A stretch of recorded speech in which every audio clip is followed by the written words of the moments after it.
Hey everyone, and welcome back to the Deep Dive. Today, we're going to be diving into a topic that's making waves in international relations, the U.S. imposing sanctions on the International Criminal Court. And this is particularly relevant for all you UPSC aspirants out there, as it touches upon several key themes you might encounter in your exams. International law, U.S. foreign policy, the Israeli-Palestinian conflict, even human rights. Yeah, it's a hot topic for sure, and definitely one worth unpacking. So let's set the stage a bit. The International Criminal Court, or ICC, is essentially the world's court for the gravest crimes. Genocide, war crimes, crimes against humanity, that's their bread and butter. They investigate and try individuals, not states. And guess what? They just issued an arrest warrant for none other than Israeli Prime Minister Benjamin Netanyahu. Yeah, that was a big development and one that sent shockwaves through the international community. It sure did. This all stems from alleged war crimes committed in Gaza following the 2023 Hamas attack. Now, here's where things get really spicy. Former President Trump responded by slapping sanctions on the ICC. Yeah, that was a pretty unprecedented move. Right. The U.S., along with Israel, doesn't recognize the ICC's authority, arguing that because they're not members, the court has no jurisdiction over their actions. Right. It's a long-standing debate about the reach of international law and the sovereignty of individual nations. So what does this all mean?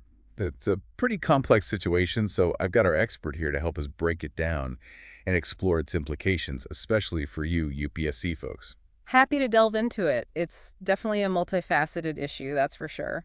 This isn't just a legal spat. It has the potential to reshape the landscape of international relations in a number of ways.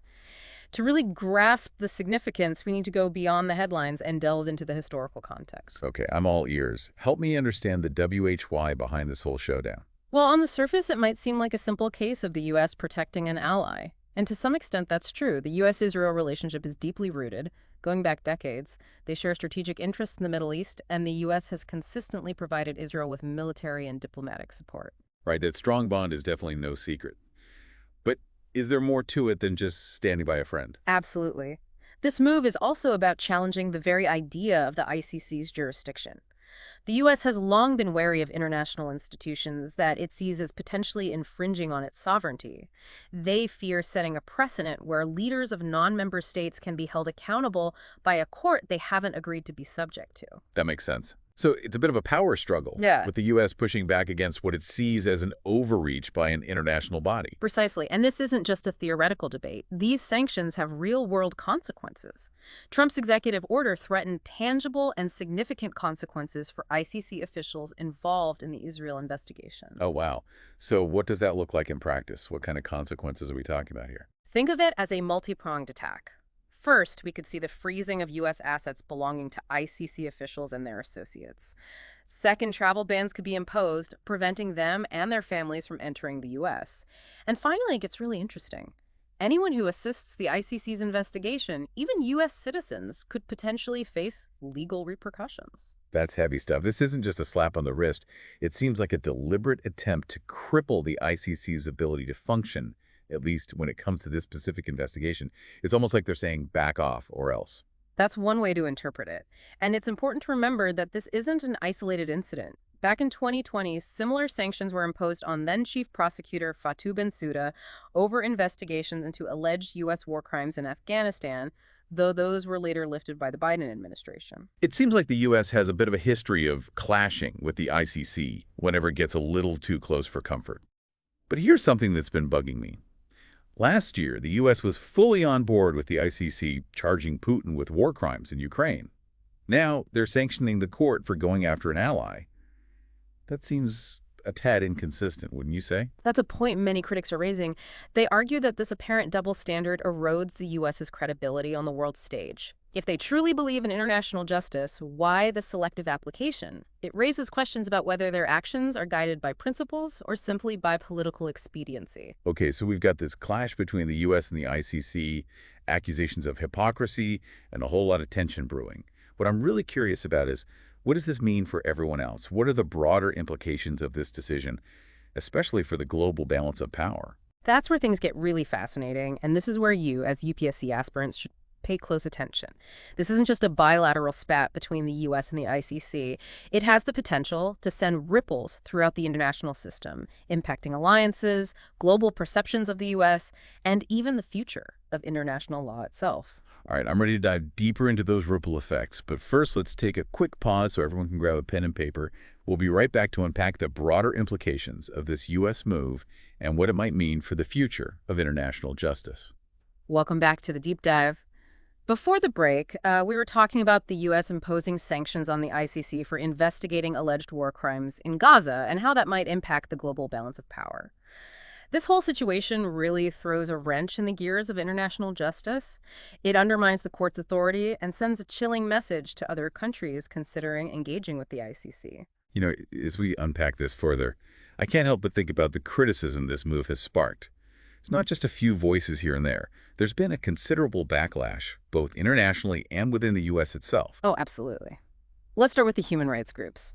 Organizations like Human Rights Watch and Amnesty International have been incredibly vocal, condemning the move as a dangerous attack on international justice. They argue that this will have a chilling effect, discouraging victims from coming forward and hindering efforts to hold perpetrators accountable for atrocities. That makes a lot of sense. If you're a victim seeking justice, seeing a superpower like the U.S. actively undermining the court that's supposed to protect you is pretty disheartening. But it's not just about international perception, right? I understand there are concerns within the U.S. as well, particularly from groups like the American Civil Liberties Union. What's their take on this? The ACLU's primary concern revolves around the potential infringement on free speech. Remember, the sanctions threaten legal repercussions for anyone assisting the ICC's investigation, and that includes U.S. citizens.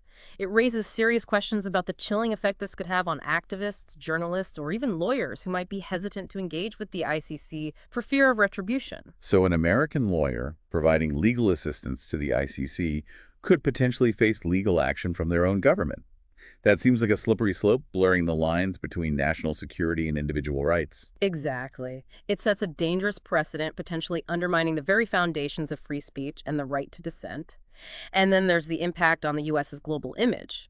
The U.S. has long positioned itself as a champion of human rights and the rule of law, but this move seems to contradict that stance. It does seem like a bit of a mixed message, advocating for accountability and justice in some cases while shielding allies from scrutiny in others. It certainly creates that perception, and that can have real consequences. Other countries might be less inclined to cooperate with the U.S. on issues like human rights or international justice if they perceive the U.S. as applying a double standard. It erodes trust and weakens their moral authority on the global stage. So this decision could backfire in a big way, potentially diminishing the U.S.'s influence and soft power. A classic case of short-term gains leading to long-term pain. But let's be fair and consider the other side of the coin. Are there any voices supporting Trump's decision? What are their arguments? There are definitely supporters, though. They tend to be less vocal. Their arguments generally center around the concepts of national sovereignty and the limits of international jurisdiction. They view the ICC as an unelected body overstepping its bounds by targeting a leader of a country that isn't even a member of the court. So it's the our country, our rules argument. They believe the ICC shouldn't have the authority to dictate the actions of a sovereign nation, especially one that hasn't consented to its jurisdiction. Precisely. They also point to the ICC's history, highlighting its perceived focus on African countries. This has led to accusations of bias and neocolonialism, with critics arguing that the court is being used as a tool by Western powers to exert control over weaker nations while giving their own allies a free pass. So it's not just about sovereignty. There's also this underlying current of distrust and resentment towards the perceived power imbalances within the international system. They see the ICC as another manifestation of Western dominance. Exactly. And this ties into a crucial point for you UPSC aspirants. Understanding that international relations aren't black and white. There are always multiple perspectives, often shaped by historical grievances, power dynamics, and competing interests. It's a great reminder to always consider the different lenses through which actors view these complex issues. But in this whole debate about the U.S., Israel, and the ICC, there's one crucial perspective we haven't fully explored yet, the Palestinian perspective. That's a vital point, and one that often gets lost in the noise. For many Palestinians, the ICC represents their last hope for achieving justice and accountability for the suffering they've endured. This investigation into alleged war crimes is a huge deal for them, offering a glimmer of hope that their voices might finally be heard. I imagine this whole situation must feel like a betrayal. They're caught in the middle of this geopolitical tug-of-war with their hopes for justice hanging in the balance. It must be incredibly disheartening to see the very country that claims to champion human rights actively trying to derail the investigation that could potentially bring them some measure of closure. Absolutely. For them, it's not just an abstract legal debate. It's about their lives, their families, and their future. It reinforces their sense of powerlessness within a system that often seems rigged against them. It's a stark reminder that behind these high-level political maneuvers, there are real people whose lives are deeply impacted by the decisions made in distant capitals. This is precisely why it's so important to delve deeper than the headlines and examine the human cost of these geopolitical conflicts. Well said. And speaking of delving deeper, I think it's time we shifted our focus to the potential ramifications of this entire ordeal. We've talked about the criticisms and various perspectives, but what about the long-term consequences? What does this mean for the future of the ICC U.S. foreign policy and the pursuit of international justice? Those are the million-dollar questions, and they're not easy to answer. But by analyzing the patterns, the motivations, and the potential ripple effects, we can gain valuable insights that can help us navigate these complex issues. So for all you UPSC enthusiasts out there, grab your notebooks, because we're about to dive into the deep end of international relations and explore the potential fallout of this U.S. move. Welcome back to the deep dive. Before the break, we were talking about the long-term consequences of the U.S. imposing sanctions on the ICC for investigating alleged war crimes in Gaza. Right, and this whole situation has really thrown a wrench in the gears of international justice. It undermines the court's authority and sends a chilling message to other countries considering engaging with the ICC. So let's unpack those potential consequences a bit further. What does this mean for the future of the ICC itself? Well, the ICC relies heavily on the cooperation of states to carry out its investigations and enforce its rulings. When a powerful state like the U.S. actively obstructs its work, it weakens the court's ability to function effectively. It's like trying to build a house on a foundation of sand. So it's not just about this specific case. No, it's not. It sets a dangerous precedent that could embolden other countries to disregard the ICC's authority or even withdraw their support altogether. And what could that lead to? Well, that could have a domino effect, leading to a fragmentation of the international legal order. If countries start picking and choosing which international laws they want to follow, based on their own political interests, it creates a system where the powerful can act with impunity. That's a pretty bleak outlook. It seems like this situation has exposed some fundamental cracks in the system of international justice. It certainly has. It's a wake-up call, highlighting the challenges of holding powerful actors accountable in a world where national interests often trump global cooperation. Okay, so the ICC is facing an uphill battle. But what about the U.S.? What does this signal about their commitment to international law and accountability moving forward? That's a crucial question for all you UPSC aspirants out there. This move suggests a potential shift in U.S. foreign policy towards a more unilateral approach, prioritizing national interests over multilateral cooperation.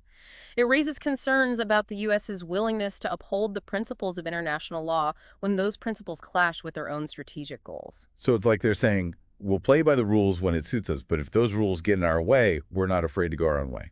Yeah, that's one interpretation. It's a move away from the multilateralism that has characterized much of U.S. foreign policy in recent decades, signaling a potential return to a more transactional and self-interested approach. And what about the impact on U.S. relations with its allies? We talked earlier about potential friction with European countries that strongly support the ICC. Absolutely. This could lead to a widening rift between the U.S. and its European partners, who are already grappling with disagreements over trade, defense, and climate change. It further complicates transatlantic relations at a time when unity is needed to address pressing global challenges. It seems like this decision has the potential to create ripple effects across the entire spectrum of international relations. From alliances to global institutions to the very principles that underpin the international order, the consequences are far-reaching. Precisely. And for you UPSC aspirants, this case study is a goldmine. It touches upon so many key themes that could pop up in your exams: international law, U.S. foreign policy, the Israeli-Palestinian conflict, human rights, even the limits of free speech. It's like a real-life exam question unfolding right before our eyes. So, for those studying for the UPSC, how should they approach analyzing a situation like this? Well, first, they need to go beyond the headlines and delve into the historical context. What are the underlying factors driving this conflict? What are the different perspectives involved? Then they need to analyze the potential consequences from multiple angles: legal, political, economic, and social. And finally, they should consider the implications for India's own foreign policy and strategic interests. That's great advice for our UPSC aspirants. Remember, it's not just about memorizing facts, it's about developing the critical thinking skills to analyze complex situations and form your own informed opinions. This deep dive has certainly given us a lot to think about. From the power dynamics at play to the ethical dilemmas involved, this case highlights the complexities and challenges of navigating the world of international relations. Indeed, it underscores the fragility of the international legal order and the need for constant vigilance in upholding the principles of justice and accountability. So as we wrap up this episode, what's the key takeaway for our listeners? What's the one thing they should keep in mind as they continue to follow this story? I think the key takeaway is the interconnectedness of it all. Actions taken in one corner of the world can have ripple effects that extend far beyond the immediate actors involved. This case is a stark reminder that we live in a globalized world where even seemingly isolated events can have profound consequences for the international system as a whole. It's a powerful reminder that staying informed and engaged in these critical global issues is more important than ever. So to all our listeners, especially those preparing for the UPSC, keep digging deeper, keep asking questions, and keep those brains buzzing. Before we sign off, don't forget to check out The Hindu for further reading on this topic and other important current events. And if you found this deep dive helpful, be sure to like, subscribe, and share it with your fellow UPSC aspirants. We're all in this together. Until next time, keep those brains buzzing and happy learning.